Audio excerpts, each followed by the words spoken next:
अपने प्रिय channel SCN today से जुड़े रहने के लिए हमारा यूट्यूब चैनल सब्सक्राइब करना ना भूलें। ये पूर्णतया निःशुल्क है।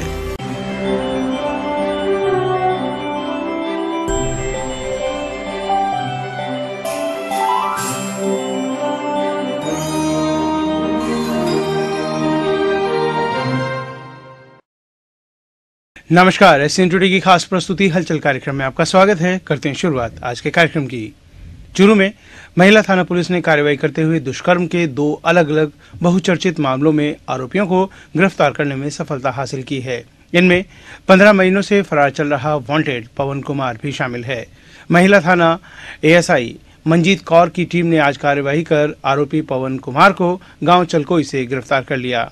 गांव में मोबाइल रिपेयरिंग का काम करने वाले आरोपी पवन कुमार ने साल 2016 में गांव की 22 साल की एक युवती को उसका अश्लील वीडियो सार्वजनिक करने की धमकी देकर दुष्कर्म का शिकार बना डाला तथा उसे ब्लैकमेल कर लगातार 9 महीने तक देह शोषण किया। 16 फरवरी 2017 को इस संबंध में युवती ने महिला थाने में मामला दर्ज करवाया था, जिसके बाद से ही आरोपी फरार चल रहा था।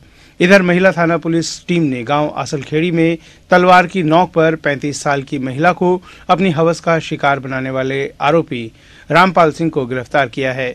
35 साल की इस महिला ने 28 फरवरी 2018 को महिला थाने में मामला दर्ज करवाया था।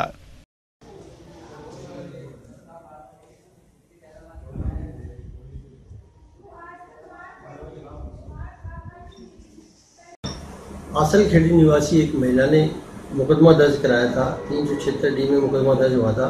376 डी 341 323 में उसमें आरोपी रामपाल सिंह को आज गिरफ्तार कर लिया है और उसको जो है मेडिकल मुआयना करा के और उसको जो है कल न्यायालय में पेश किया जाएगा।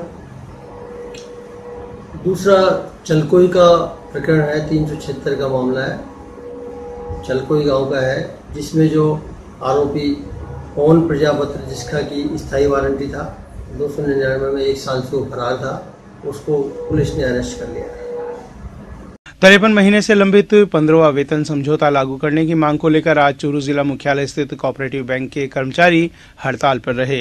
United forum of cooperative bank union के बैनर तले अपनी मांगों के समर्थन में बैंक के सामने धरने पर बैठे कर्मचारियों ने नारेबाजी कर प्रदर्शन किया।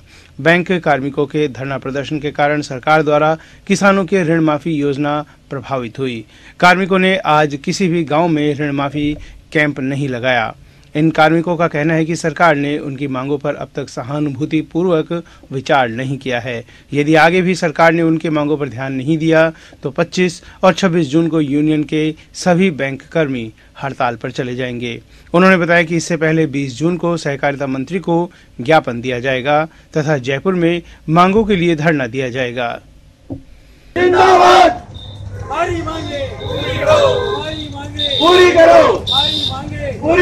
में 15वां वेतन समझौता लागू करने के लिए किया जा रहा है। बैंक में हर 60 माह में प्रत्येक 5 वर्ष में वेतन समझौते लागू होते हैं। ये वेतन समझौता 53 माह से लंबित है। 53 माह से सरकार ने हमारे पक्ष में किसी भी तरह का सहानुभूति पूर्वक विचार नहीं किया है, अतः मजबूरन हमें यहाँ धरने पर उतरना पड़ा है। बैंक में ऋण वितरण कार्य जो है वो बहुत ही मंदिम हो गया है और जो अभी वर्तमान में जो ऋण माफी योजना चल रही है, ऋण माफी योजना उससे पूरी तरह से प्रभावित हुई है। बैंक द्वारा प्रतिदिन गांवों में कैंप लगा के ऋण माफी योजना को लागू किया जा रहा था। वह योजना पूरी तरह से प्रभावित हुई है। कृषकों को ऋण माफी प्राप्त नहीं हो पा रही है। सामान्य कृषक को ऋण वितरण भी नहीं हो पा रहा है इस धरने के कारण। चूरू जिले के 121 राजकीय आदर्श स्कूलों में पीरामल फाउंडेशन सहयोग करेगा। शिक्षा गुणवत्ता में सुधार और शैक्षणिक उन्नयन के पहलुओं पर विमर्श के लिए आज चूरू जिला मुख्यालय पर कार्यशाला आयोजित हुई।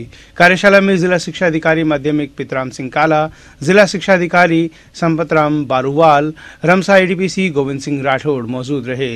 इस दौरान फाउंडेशन द्वारा गत 1 साल में शिक्षा के क्षेत्र में किए गए कार्यों की पावर पॉइंट प्रेजेंटेशन से जानकारी दी गई। या नहीं होना, मतलब एक स्मूथ फंक्शन उसके हो पा रहे हैं, सेट करना है। तो तो उसमें जो भी हमको चैलेंजेस लगा, जो भी हमको फील्ड में दिक्कत आई, स्कूल में दिक्कत आई, जो सारी चीजें हैं, एक इनिशियल फेज था हमारा सेटअप। 18 में जो हमने यहाँ इवेंट रखा है वो पिछले 1 साल हमने आदर्श स्कूलों के साथ जिन ट्रैक्स पे काम किया है उसका कंसोलिडेशन है, और हम आगे किस तरह अपने स्कूलों में काम करेंगे उनके बारे में हम अपनी प्लानिंग अपने ऑफिसर्स के साथ, अपने गवर्नमेंट ऑफिसर्स के साथ शेयर करने वाले हैं। इसके साथ साथ हम अपनी हमारी पिरामिड संस्था का एक डिपार्टमेंट है जिसे हम वर्चुअल फील्ड सपोर्ट कहते हैं।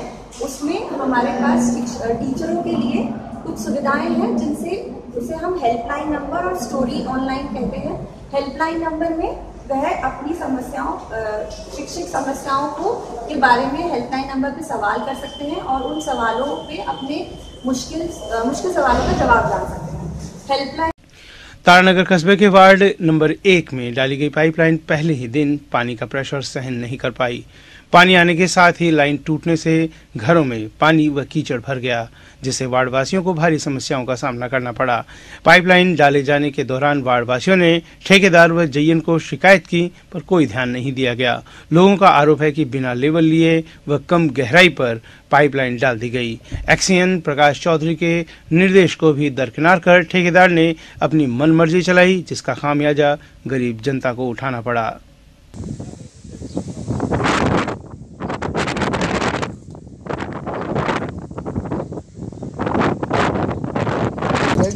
लाइन का लेवल क्या है, ऊंचा है, इसकी वजह से लाइन के टूट रही है, तिरछा होने की वजह से घरों में, काफी घरों में पानी बढ़ गया है, नुकसान हो गया है।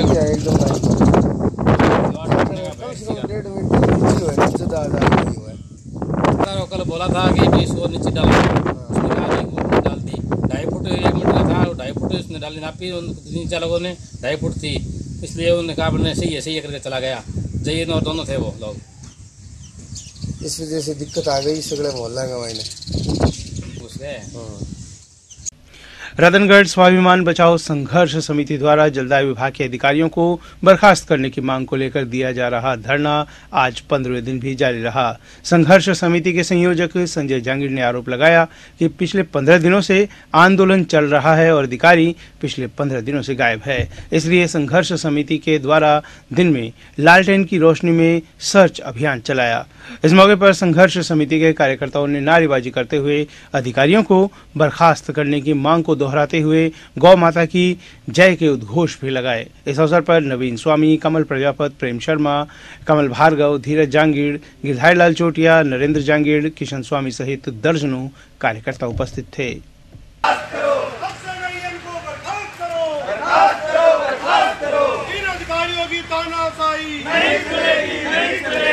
माता की गौ माता की अक्षय नयन को बर्खास्त करो। रतनगढ़ में आगामी 28 से 31 जुलाई तक होने वाली श्याम कथा की तैयारियों के लिए श्री श्याम कथा आयोजन समिति की बैठक श्री ताल वाले बालाजी मंदिर प्रांगण में हुई। पिंजरापोल गौशाला समिति के अध्यक्ष वासुदेव सांगानेरिया की अध्यक्षता में हुई बैठक में कथा को भव्य रूप देने के लिए समिति की ओर से शोभा यात्रा, निशान यात्रा, देवालय मंच सजावट, आवास, प्रसाद व्यवस्था, प्रचार प्रसार आदि अलग अलग कमेटियों का गठन कर दायित्व दिया गया। यह था आज का हलचल कार्यक्रम। अब हमें दीजिए अनुमति और आप देखते रहिए एससीएन टुडे। नमस्कार। तारानगर कस्बे के गांव ददरेवा निवासी ईश्वर सिंह की बाइक हादसे में मौत हो गई। पुलिस के अनुसार ददरेवा निवासी ईश्वर सिंह पुत्र श्रवण सिंह मोटरसाइकिल से तारानगर से ददरेवा जा रहा था। मोटरसाइकिल की तेज गति से आ रहे अज्ञात वाहन से टक्कर में ईश्वर सिंह बुरी तरह से घायल हो गया, जिसे तारानगर के राजकीय सामुदायिक स्वास्थ्य केंद्र पर लाया गया, जहां चिकित्सकों ने ईश्वर सिंह को मृत घोषित कर दिया। पुलिस ने शव का पोस्टमार्टम कर शव परिजनों को सुपुर्द कर दिया। पुलिस मामले की जांच कर रही है।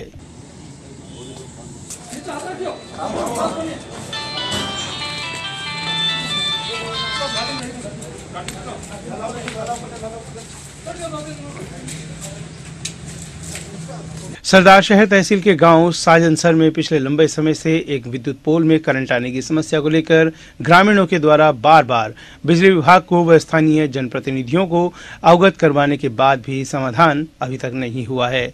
आज फिर से विद्युत पोल के चपेट में आकर एक गाय झुलस गई। ग्रामीणों ने गाय को लाठियां मारकर विद्युत पोल से अलग किया और तुरंत कामधेनु सेना की सहायता से पशु चिकित्सालय पहुंचाया। गाँव के रमेश सिंह राजपुरोहित ने बताया कि पहले भी गाय और बकरियां इस विद्युत पोल के चपेट में आकर अपनी जान गंवा चुकी है, लेकिन प्रशासन अभी भी लापरवाह बना हुआ है।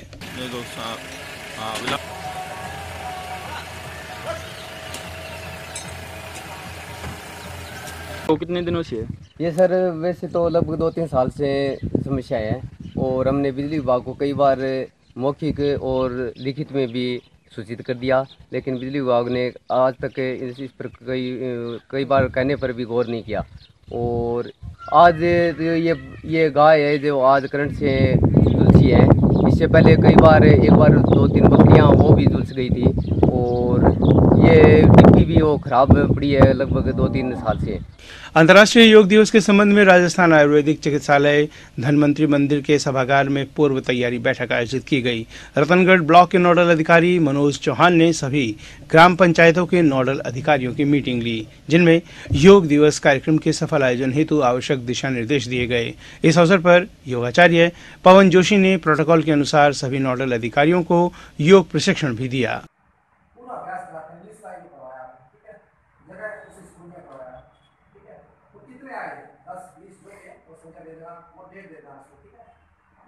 इस तरह का पूरी डिटेल देनी है, ठीक है। ये दोनों इसी एक ही कॉलम में आएंगे, ठीक है। और अन्य कोई आपकी समस्या हो तो इसमें लास्ट कॉलम में आएंगे, समझ गए आप? नीचे जो लाइन लिखी है वो तारानगर के गोडास गांव के लोगों ने पेयजल की समस्या को लेकर तारानगर में अधिशासी अधिकारी को ज्ञापन दिया। ग्रामीणों ने बताया कि गांव में पेयजल की पूर्ति नहीं हो पाने से आमजन पीने के पानी को तरस रहा है। जलदाय विभाग को अवगत करवाने के बाद भी समस्या का समाधान नहीं हो रहा है। लगभग 3 माह से ग्रामीण पीने के पानी की समस्या से जूझ रहे हैं। ग्रामीणों ने प्रशासन को ज्ञापन के माध्यम से चेतावनी देते हुए कहा कि अगर समय रहते इस पानी की समस्या का समाधान नहीं हुआ तो गांव के लोगों को मजबूरन आंदोलन के लिए सड़कों पर उतरना पड़ेगा, जिसकी समस्त जिम्मेदारी प्रशासन की होगी। ज्ञापन देने वालों में मास्टर प्रताप छात्रावास के संचालक मास्टर प्रताप मेघवाल, सतवीर, अशोक, विशाल सिंह, प्रभुराम, चेतराम, राजूराम सहित अन्य ग्रामीण मौजूद थे।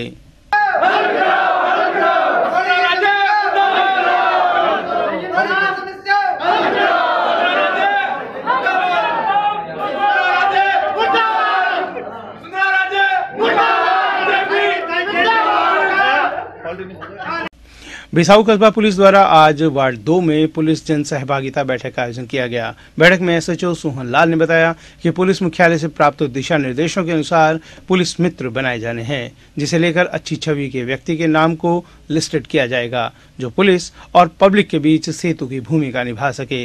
बैठक में भाजपा युवा मोर्चा अध्यक्ष असलम खान, पूर्व पार्षद गुलाम हुसैन सहित काफी संख्या में लोग मौजूद थे।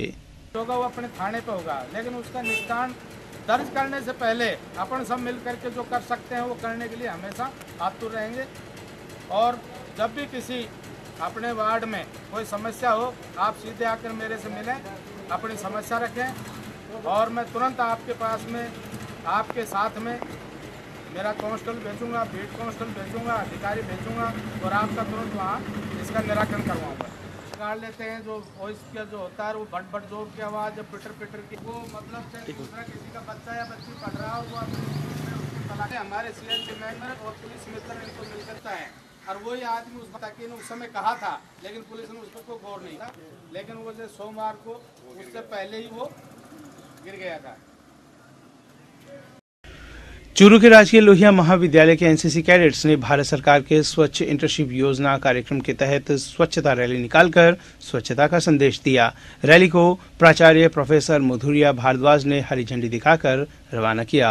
एनसीसी अधिकारी लेफ्टिनेंट हेमंत मंगल ने कैडेट्स का स्वच्छता के माध्यम से राष्ट्र की जीडीपी बढ़ाने का आह्वान किया। लेफ्टिनेंट बीएल मेहरा ने कैडेट्स को स्वच्छता की शपथ दिलाई।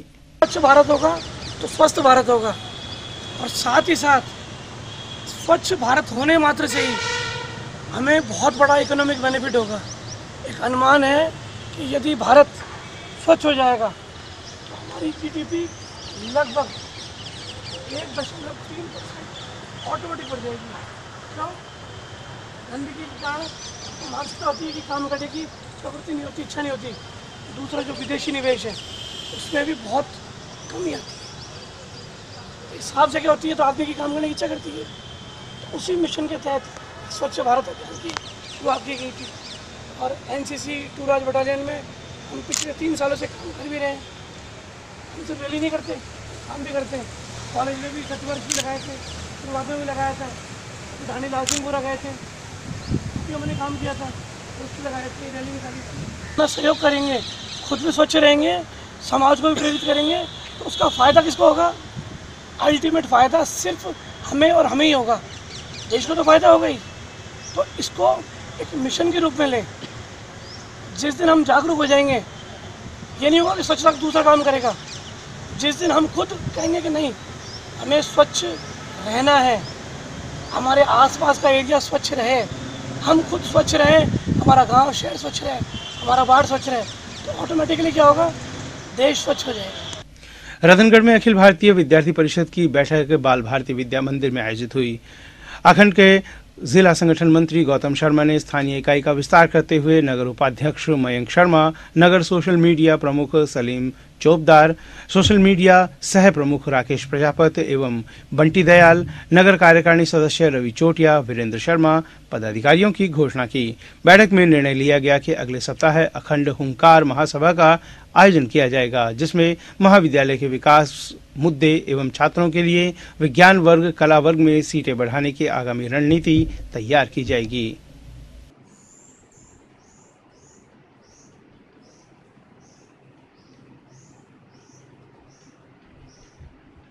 जिला पर्यावरण सुधार समिति अग्रसेन नगर चूरू में राज्य स्तरीय आंगनबाड़ी कार्यकर्ता प्रशिक्षण शिविर आयोजित किया जा रहा है। खेत खेजड़ी तोरई अभियान विषय पर आज किशोर न्याय बोर्ड के एडवोकेट रामेश्वर प्रजापति रामसरा ने कहा कि पहला सुख निरोगी काया है। हमें ये संकल्प लेना है कि हर खेत खलियान, बाड़ा, पिछवाड़ा, घर आंगन की बाड़ी में कच्ची जमीन पर बेलदार सब्जियां लगाना है। हमें गरीब को गणेश मानकर समाज में अंतिम व्यक्ति को लाभ दिलाकर पुण्य कमाना है। इस अवसर पर प्राचार्य गुड्डी देवी सोमरा, संस्था निदेशक किशन वर्मा सहित अन्य उपस्थित थे। होनी चाहिए कि एक नया बदलाव हमें लाना है। तो सबसे पहले शुरुआत घर से करनी है। सबसे पहले खुद का हीमोग्लोबिन बढ़ाना है। वो हीमोग्लोबिन कैसे बढ़े, इसके लिए अपन यहाँ चर्चा कर रहे हैं। नंबर 1 चुकंदर, नंबर 2 सेमफली, ये अपने घरों में लगाई जा सकती है, सब घरों में। और इन दोनों को घर घर में लगाकर एनीमिया बढ़ाएं और घर में स्वास्थ्य अच्छा बनाएं। इस अभियान के साथ हमें शुरुआत करनी है। हमें ग्रीष्मावकाश के पश्चात चूरू की बालिका आदर्श विद्या मंदिर में आज विद्यालय खुलने पर शाला प्रधान माया जोशी तथा सुनीता शर्मा ने छोटे छोटे भैया बहनों के तिलकार्चन कर स्वागत किया। नव प्रवेशी भैया बहनों को सरिता शर्मा ने कई प्रकार के खेल खिलाए। सभी भैया बहनों ने उत्साह व उमंग के साथ भाग लिया।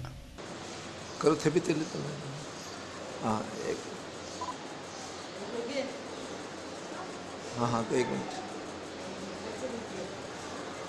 ठीक। प्रथम दिन है, लगभग 50 बच्चों ने प्रवेशोत्सव में भाग लिया। इसके साथ ही कक्षा 9 और 11वीं के प्रवेश भी प्रारंभ हो गए हैं। साइंस और कला वर्ग में बहुत सी बच्चियों ने प्रवेश लिया।